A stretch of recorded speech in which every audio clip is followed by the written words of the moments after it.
Hello class 8 student, स्वागत है आप सभी को हमारी यूट्यूब चैनल पर। तो आज की इस वीडियो में मैं आप सभी को बताऊंगा क्लास 8 में गणित का पार्ट 2 वीडियो है, जिसमें मैं बताऊंगा गणित का 20 MCQ क्वेश्चन जो आपके एग्ज़ाम में आ सकता है। जैसा कि मैंने पहला वीडियो में 20 MCQ क्वेश्चन बता दिया है, और ये 20 MCQ क्वेश्चन आपका हो जाएगा टोटल 40 MCQ क्वेश्चन। और भी आपका क्वेश्चन आएगा, तो आपको इस चैनल को सब्सक्राइब करके बेल आइकन को प्रेस करके ठीक है कर लेना है, और आपको जब भी न्यू वीडियोज आएगा तो आपको नोटिफिकेशन आपके मोबाइल पर तुरंत चली जाएगी। ठीक है, सबसे पहले आपको मैं बताऊंगा इसमें 20 क्वेश्चन। ठीक है, सभी को क्वेश्चन को नोट डाउन करेंगे, और इसका PDF को सबसे पहले आपको डाउनलोड कर लेना है। यहाँ पर आपको मिलेगा लिंक उस PDF का, तो उसे डाउनलोड कर लीजिएगा क्योंकि बहुत इंपॉर्टेंट है। ठीक है, अब देखिए पहला क्वेश्चन आपके सामने में। पहला क्वेश्चन है, किस संख्या का घन 343 है? किस संख्या का घन 343 है? तो इसका आंसर होगा आपका बी, यानी 7 का जो घन है वो 343 है। घन का मतलब क्या होता है? किसी भी संख्या को 3 बार मल्टीपल कर देना, वो संख्या का घन निकल कर आ जाएगा। ठीक है, तो सबसे पहले आपको इस तरह के 7 को यहाँ पर गुना करना है। सबसे पहले अगर आपको नहीं पता है कि कौन सी संख्या का घन 34 है, तो आपको एक एक बार करके गुना करना है, और जो आएगा 343 वो आपका आंसर निकल के आ जाएगा। ठीक है, तो सबसे पहले मैंने बता दिया कि आपका जो आंसर होगा वो 343 होगा। यहाँ पर 7 × 7 कीजिएगा तो आपका 9 हो जाएगा। इसको कीजिएगा 7 जा 49, और यहाँ पर 7 से मल्टीपल कीजिएगा तो 7 9 जा 63, तो 3 हो जाएगा, बचा 6, कैरी में 6, और 7 4 जा 28, और इसको जोड़िएगा तो 34 आ जाएगा। तो यहाँ पर 343 7 का क्यूब है। क्वेश्चन नंबर 2 है आपका, निम्न में से कौन पूर्ण घन है? पूर्ण घन का मतलब कौन सा घन है? पूर्ण रूप से है। ठीक है, तो सबसे पहले 216 का है, 128 का है, 108 का है, 104 का है। तो सबसे पहले आपको इसको गुणनखंड करना पड़ेगा, और जिसमें 3 का जोड़ा लग जाएगा तो वो सही घन है। ठीक है, देखते हैं सबसे पहले 216 का। 216 को देखने से पहले आप चैनल को प्लीज़ सब्सक्राइब कर लीजिएगा। ठीक है, देखिए 216 का, यहाँ पर 216 लिखेंगे, यहाँ से लिखेंगे 2 बार में, 2 का टेबल लिखेंगे, 2 1 2, 2 8 जा, यहाँ पर एक 0 लगेगा क्योंकि ये 216 का आधा हो रहा है। ठीक है, फिर से यहाँ लिखेंगे, अब हो जाएगा यहाँ 54, यहाँ हो जाएगा, ठीक है, 3 9 बार में, 3 बार में 3। यहाँ पर देख सकते हैं वर्गमूल में हम लोग 2 का जोड़ लगाते थे, इसमें 3 का लगाना पड़ेगा। ये 1 2 निकल गया, यहाँ पर 1 3 निकल गया, मतलब इसको गुणा कीजिएगा आप तो आपका आ जाएगा 2 3 6, और अगर आप 6 का क्यूब कीजिएगा तो 216 आ जाएगा। देख सकते हैं हम 6 का क्यूब करते हैं, 6 6 36, यहाँ पर 36 हो जाएगा। 6 को क्यूब कीजिए, 6 6 36 का 6, बचा 1, छोतिया 18 6 6 36, 6 बचा 3, छोतिया 18 और 3 21, हो गया 216। मतलब ये पूर्ण रूप से 216 घन है। ठीक है, चलिए आपको मैंने बता दिया, आपका आंसर जो होगा वो 216 होगा। ठीक है, एक सेकंड, चलिए देखिए आपका आंसर 216 करेक्ट आंसर होगा। अब देखेंगे क्वेश्चन नंबर 3। क्वेश्चन नंबर 3 है, root under 7 to 9 is equal to what? इसको भी गुणनखंड करना पड़ेगा, तो आपका आंसर सी होगा। तो इसको गुणनखंड करने से पहले आप यहाँ पर सभी संख्या को 3 बार गुणा करके देख लीजिए। अगर आपका आंसर 7 to 9 आता है गुणा करने पर, तो आपका जो भी जिससे आता है वो राइट आंसर हो जाएगा, करेक्ट आंसर होगा। तो देखिए, तो सबसे पहले 7 को गुणा कीजिएगा तो आपका 7 to 9 नहीं आएगा, 343 आ जाएगा। 8 को गुणा कीजिएगा तो 8 को गुणा करने पर 2 बार यहाँ से गुणा कीजिएगा तो 64 आएगा, और इसको 8 से गुणा कीजिएगा, 8 चौक 32 का 2, बचा 3, 8 छः 48 और 3 51 आ जाएगा। मतलब ये भी नहीं है, ये भी गलत है, ये भी गलत है। 9 से देखिए, 9 से देखने पर आपको ये मिल जाएगा। देखते हैं 9 से क्या आएगा। 9 से गुणा कीजिएगा, 9 का स्क्वायर कीजिएगा तो 81 आएगा, और 9 का क्यूब कीजिएगा तो देखते हैं, ये हो गया 81। यहाँ से 9 कीजिएगा गुना, 9 1 जा 9, 9 8 जा 72, यानी 729 आ गया। मतलब आपका जो आंसर है वो 9 है, यानी 9 का क्यूब कीजिएगा तो आपका 7 to 9 अच्छा से आ जाएगा। ठीक है, क्वेश्चन नंबर 4 है आपके सामने में, निम्न में से किस संख्या का घनमूल परिमेय है? किस संख्या का घनमूल परिमेय है? तो आपका जो आंसर होगा वो 125 होगा। ठीक है, अब कैसे है वो मैं बताता हूँ आपको। तो यहाँ पर क्वेश्चन नंबर 4 है आपका, किस विषम संख्या का घन हमेशा क्या होता है? किसी विषम संख्या का घन हमेशा क्या होता है? सम संख्या होता है, विषम संख्या होता है, ऋणात्मक संख्या होता है, शून्य होता है। तो किसी विषम संख्या घन हमेशा विषम संख्या होता है। उदाहरण के लिए 3 एक विषम संख्या है, जैसा कि आप जानते हैं 3 विषम संख्या, क्योंकि यह एक या अपने आप से ही भाग डिवाइड होता है, इसलिए विषम संख्या है। और इसका 27 भी एक विषम संख्या ही है, क्योंकि इसका घन करने पर हमको 27 प्राप्त होता है। ठीक है, चलिए अब देखेंगे क्वेश्चन नंबर 5। क्वेश्चन नंबर आपका है पाँचवा नंबर क्वेश्चन है, 27 का घनमूल क्या होगा? तो सबसे पहले आपको डिवाइड करना है, गुणनखंड करना है, तो आपको प्राप्त हो जाएगा 27 का घनमूल क्या है। या फिर देखते हैं इस तरीके से आ सकता है या नहीं आ सकता है। एक इस तरीके से इसको एक बार सभी से डिवाइड करके देखिए क्या आता ही नहीं आता है। कौ से देखिए 30 0 0 कट गया, 3 9 27 90 आता है। अब 90 को गुणनखंड कीजिएगा यहाँ पर 90 को, तो क्या 90 अच्छा तरीके से आता है या नहीं आता? देखिए 3 3 3 30 हो गया, 10 2 5 5, ये शायद नहीं आता है। इसको इस तरीके से करना होगा आपको, मैं बताता हूँ आपको। 27 का घनमूल निकालना है।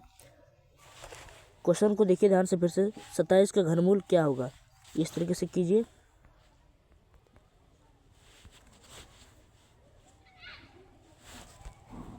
तो यहाँ पर आप देख सकते हैं इस तरीके से आपको करना था। ठीक है, क्या करना है मैं फिर से आपको करके बताता हूँ।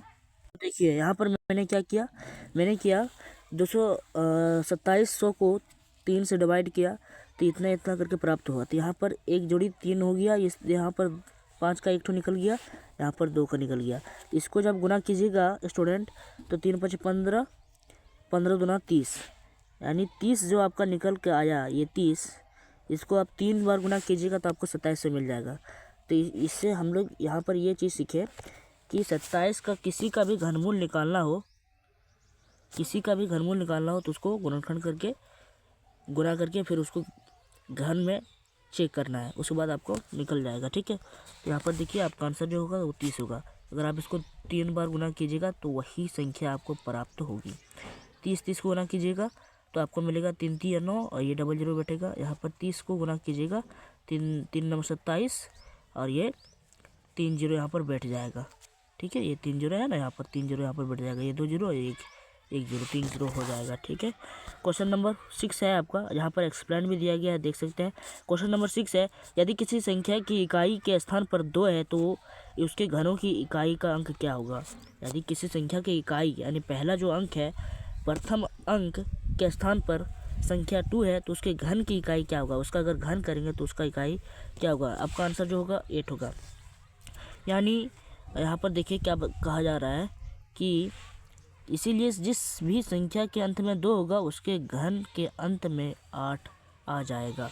ठीक है, चलिए अब क्वेश्चन नंबर हम देखेंगे। तो यहाँ पर आप आंसर देख सकते हैं, क्या देख सकते हैं, आज जब आप 8 का क्यूब कीजिएगा तो आपको क्या आंसर आएगा? 512। तो ये 2 का है, क्या है, इकाई स्थान पर 2 है, इसलिए आपका जो आंसर होगा वो 8 होगा। ठीक है, क्वेश्चन नंबर 7 नंबर क्वेश्चन है, निम्नलिखित में से कौन सी संख्या पूर्ण घन है? यानी कौन सी संख्या का पूरा घन है? तो 125 का पूरा घन है, क्योंकि अगर इसका आप घन निकालिएगा तो 125 का आसानी से घन निकल जाएगा। तो देखिए 125, 5 से जाएगा 25 बार में, 5 से जाएगा ये 5 बार में, 5 से जाएगा ये 1 बार में, यहाँ से 1 बार में निकल गया, ये 3 का जोड़ा। तो आपका जो होगा आंसर वो 125 ही होगा। आपका जो आंसर होगा 125 यानी 125 का होगा। 125 का संख्या का 5 का पूर्ण घन है। इसको 5 बार मल्टीपल कीजिएगा तो आपका वही 125 आएगा आसानी से। ठीक है, और इसका 3 का जोड़ा निकल जाता है। संख्या 7 के घन की इकाई अंक क्या होगा? तो 7 का घन करना पड़ेगा, 7 7 × 7, इसका 343 आएगा। इसको जब गुना कीजिएगा आपको 343 आएगा। इसे इकाई नंबर क्या है? 3 है। तो आपका जो आंसर होगा वो right answer, correct answer is the घ। ठीक है, 3 होगा। चलिए अब क्वेश्चन नंबर हम लोग आगे बढ़ेंगे। क्वेश्चन नंबर 9 है आपके सामने में। -4 का घन क्या होगा? तो -4 इंटू -4 इसको ना कीजिए 4 चौक 16, 16 चौके 64, यानी 64 आपका आंसर हो जाएगा। ऋणात्मक संख्या का घन हमेशा ऋणात्मक ही होता है, याद रखना है आपको। यहाँ पर आपको बहुत अच्छे तरीके से PDF बना करके दिया गया है, ठीक है। क्वेश्चन नंबर 10 जो है आपका, ये शायद थोड़ा सा मिस प्रिंट हुआ है, मतलब थोड़ा सा गलत हुआ है। तो देखते हैं यहाँ पर 8 का घनमूल 2 है और 27 का घनमूल 3 है, तो 2 3 5। इसे छोड़ दीजिए, हम लोग आगे बढ़ेंगे। इस क्वेश्चन को क्विट कीजिए। क्वेश्चन नंबर 11 है। 11 का घन कितना होगा? सिंपल, आपको गुना कीजिए करना है। घन का मतलब किसी संख्या को 3 बार गुना कर देना है, तो 3 बार आप गुना कीजिएगा। जब 2 बार गुना कीजिएगा तो 1 2 1 आएगा, और जब 1 2 1 को 11 से गुना कीजिएगा तो 1 3 3 1 आएगा, ठीक है। इसको 1 2 1 इसको आप 11 से गुना कीजिएगा तो 3 1 3 3 1 आएगा, ठीक है। ये ध्यान में रखना, क्योंकि ये सब चीज़ें बेसिक है, ये आपको याद रखना है, वहाँ पर गुना नहीं करना है। MCQ क्वेश्चन में 1 से 1 मिनट से आपको MCQ क्वेश्चन में 1 मिनट से 30 सेकंड तक के ही समय लेना है, इससे ज़्यादा समय नहीं लेना, नहीं तो समय जो कम पड़ जाएगा और आपका एग्ज़ाम जो है क्वेश्चन छूट जाएगा और आपका जो नंबर छूट भी जा सकता है। इसीलिए आप MCQ क्वेश्चन को स्पीड में ही सॉल्व करना है। 0.3 का घन क्या होगा? 0.3 का घन क्या होगा? तो इसको घन निकालने के लिए इसको हमको पॉइंट को हटाना है, तो 1 0 आ जाएगा। अब इसको क्या करना है? इसको गुना करना है, ठीक है। 0.3, या फिर इसको ऐसे भी कर सकते हैं, ये गलत हो गया। इसको ऐसे कीजिए 0.3 ध्यान दें, 0.3 इंटू 0.3। घन का मतलब वही संख्या को 3 बार लगातार गुना करना है, तो इसको गुना करने पर 0.03 को गुना कीजिएगा तो आपका आ जाएगा। यहाँ पर गुना कीजिए, यहाँ पर गुना करते हैं प्रैक्टिकल। 3 3 9 3 0 0। इसको गुना करके मैं दिखाता हूँ आपको आपके सामने में। हाँ, तो अब देखिए आपको इस तरह से गुना करना है, और याद रखेंगे जब दशमलव का मल्टीपल होगा, गुना होगा, तो यहाँ पर आपको दाईं तरफ से गिनना है कि कितने अंक के बाद दशमलव है। तो 1 अंक के बाद दशमलव इधर है, 1 अंक के बाद दशमलव इधर है, तो 2 दशमलव है, तो आपको 2 दशमलव नहीं लगाना है, एक ही दशमलव लगाना है, लेकिन गिन करके लगाना है कि कितने संख्या के बाद है। तो 1 संख्या 2 संख्या के बाद है, तो हम लोग यहाँ पर लगा देंगे 9 0 0, मतलब यहाँ पर गुना आएगा, सॉरी दशमलव आएगा, क्योंकि 2 अंक के बाद, यहाँ पर भी 2 अंकों के बाद है दशमलव, इसलिए यहाँ पर 0 पॉइंट आएगा, ठीक है। अब यहाँ पर 0.009 को गुना करना होगा आपको, तो इसे भी हम लोग करेंगे। देखिए क्या होता है इसका आंसर। 0.09 को 0.3 से गुना करने पर आपको मिलेगा 3 9 जा 27, 3 0 0, यहाँ पर 0 9 जा 0 0 0 0 0 7 2 0 0। 1 अंक के बाद है और यहाँ पर 3 अंक के बाद है, यहाँ पर आपका लग जाएगा, ठीक है। आंसर क्या होगा? 0.027, ठीक है। मैंने आपको पूरा सॉल्यूशन करके बता दिया, आपको काफ़ी अच्छा लग रहा होगा। तो दिल का कमेंट आपको करना है, और PDF को डाउनलोड कर लीजिएगा, और साथ ही साथ सॉल्यूशन भी करना है, ठीक है। प्रैक्टिस होते जाएगा तो आपका अच्छे तरीके से वहाँ पर कोई हिचकिचाहट नहीं होगा। 164/125 का घनमूल क्या होगा? तो आपको क्या करना होगा, यहाँ पर ध्यान दें 64125 का घनमूल क्या होगा? तो इसका घनमूल क्या होगा? 4। इसका घनमूल क्या होगा? 5। आपका आंसर क्या होगा? 4/5 होगा, ठीक है। क्वेश्चन नंबर 14 है आपके सामने में। एक पूर्ण घन संख्या के अंत में शून्यों की संख्या हमेशा कितनी होती है? यानी एक पूर्ण घन संख्या के अंत में शून्यों की संख्या हमेशा कितनी होती है? 1 गुणज होती है, 2 गुणज होती है, 3 गुणज होती है, या इनमें से कोई नहीं? आपका जो आंसर होगा वो 3 होगा, ठीक है। चलिए गो होगा, ठीक है। क्वेश्चन नंबर 15 नंबर क्वेश्चन आपका। 1 से 100 के बीच कितनी पूर्ण घन संख्या है? तो 4 है। देखिए 1 है, 8 है, 27 और 64 है, और 125 संख्या 100 से बड़ी है, ठीक है। ये सभी पूर्ण घन संख्या है, यानी अच्छे तरीके से इसका घन निकल जाता है। ये भी क्वेश्चन आप छोड़ दीजिए, शायद ये गलत है। क्वेश्चन नंबर हम देखेंगे 17 नंबर क्वेश्चन। हार्डी रामानुजन संख्या 1729 का किन 2 घनों का योग है? तो इसका यहाँ पर शायद गलत बताया गया है, कोई ऑप्शन शायद गलत लिखा गया है, तो क्षमा चाहता हूँ मैं। यहाँ पर मैं आपको आंसर बताता हूँ क्या होगा आंसर इसका। तो यहाँ पर ध्यान दें, हार्डी रामानुजन एक बहुत बड़ा गणितज्ञ थे, और इसके साथ ये जब बीमार हुए थे तो इससे मिलने एक महान प्रोफेसर G.H. हार्डी टेक्सास से आए थे। ठीक है, तो ध्यान से सुने। अपने देश भारत के एक महान गणितज्ञ एस रामानुजन के जीवन से जुड़ी एक कहानी मैं बता रहा हूँ। ठीक है, एक बार उनसे मिलने एक अन्य प्रसिद्ध गणितज्ञ प्रोफेसर G.H. हार्डी एक टैक्सी में आए जिसका नंबर 1729 यानी 1729 था। रामानुजन से बात करने के क्रम में यानी बात करते करते के क्रम में हार्डी ने G.H. हार्डी जो आए थे ने इस संख्या को निरस संख्या बताया। किस संख्या को यहाँ पर ध्यान दें कि संख्या 1729 को बहुत ख़राब नंबर बताया, ये बोरिंग नंबर है। इस बारे में इस प्रोफेसर ने इस संख्या को इसके बारे में बताया कि यह संख्या बहुत नीरस और बोरिंग नंबर है। और रामानुजन ने तुरंत बताया कि वास्तव में 1729 एक रोचक संख्या है। और उन्होंने कहा कि ऐसी सबसे छोटी संख्या है जिसे दो घनों के योग के रूप में दो भिन्न प्रकारों से व्यक्त किया जा सकता है। और वो क्या है यहाँ पर देख सकते हैं। मैं यहाँ पर आपको बताता हूँ किस तरह से उन्होंने दो घनों के रूप में इसे व्यक्त किया था। 1729 इक्वल टू, इसमें अगर हम सॉरी यहाँ पर थोड़ा सा एक मिस्टेक हुआ, 172 ना यहाँ पर 8 करेंगे प्लस 1 करेंगे तो आपका आएगा 1729। तो यहाँ पर इसको करने पर 12 का क्यूब करेंगे, 12 का क्यूब करेंगे प्लस 1 का क्यूब करेंगे तो हमको 1729 प्राप्त हो जाएगा।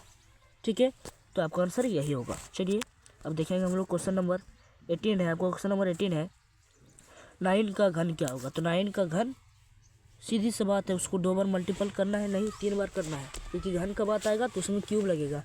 और क्यूब मतलब उसके घात में 3 रहेगा। ठीक है, 9 के पावर में 3 रहेगा। ठीक है, इसका क्या आएगा आंसर 1729, जैसे कि हम लोग पहले सॉल्व कर चुके हैं।